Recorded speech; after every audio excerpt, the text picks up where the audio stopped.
কিংবা রাখতে চায় তখন আমাদেরকে বই দেখিয়ে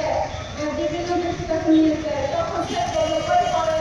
এরকম বলছিল তখন সে বইয়ে দেখে তখন কিছু না উঠে দিয়ে সে কিছু ধরনের যায় তখন আমরা সবাই যাদের কাছে কিছু পাই না তখন সে কিছু কারণে যখন বের হয়ে যেত তখন তার অবস্থা খারাপ তার হাত ব্যথা পা ব্যথা করছিল আর কিছু পাইখানে বন্ধ আবার কিছু যাইতে হয়েছে তখন তার বন্ধ আমি একটা বই পড়ছে কেন এরকম বলছিল তা আমি বলি তাকে দর্শন করে নিয়ে এসেছি আমরা কোনো নিরুপায় কোনো না সন্ধান আমাদেরকে দেন নাই কোনো কিছু আমাদেরকে উদ্ধার করে দেন নাই আমরা বললাম যে স্যার দেখেন আমরা আমাদের কাছে আরো তিনজন আছে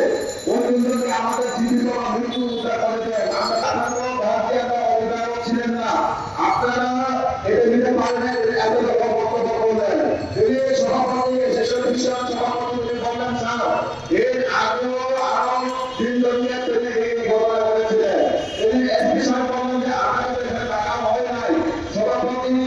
এসেছিলেন সভাপতিকে তিনি এসপি সাহেব এত করে এই কথা বললেন বলার পরে আদাসে তিনি রাত্রে বলল কোনো বাচ্চাই সন্তান পায়নি না সন্তান পায়নি আমাদের খুব কষ্ট নিয়ে এই ঈদে জামা জুতো অ্যাক্সেসরিজের ডিসকাউন্ট কিন্তু আমরা কি দেখতে পাচ্ছি বন্ধুরা যে বাস্তবতায় আজকে নারীদের অবস্থা খুবই করুন কিন্তু আমরা কি শুধুমাত্র বলতে চাই আমরা বাধ্য করে আছি আমরা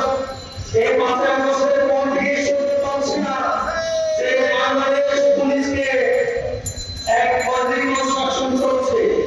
যদি তাই হয় আমরা বলছি সংস্কার চলছে সংস্কার যে সংস্কারের দাবিতে আমরা যে মাধ্যমে সেই সংস্কারকে আসা হয়েছে কিনা কিন্তু আমি যে বাংলাদেশবাসী হিসাবে বলতে চাই আমাদের এসপি সাহেবকে ধন্যবাদ দিতে চাই আমরা কিন্তু তাকে উন্নতির জন্য পত্র দিতে পারিনি শুধু এই ইমেলটাকে পাঠিয়েছিলাম গতকাল রাত 12টা থেকে কল করেছেন জনতা আপনাদের যে প্রোগ্রাম আছে আপনারা করেন এটা নেতৃত্বটি আপনাদের সাথে আমরা আছি আর আমাদের এই গোষ্ঠী এবং আমাদের এসপিকে ধন্যবাদ দিতে চাই তারা এই নিয়ে তারা কনসার্ন কিন্তু শুধু কনসার্ন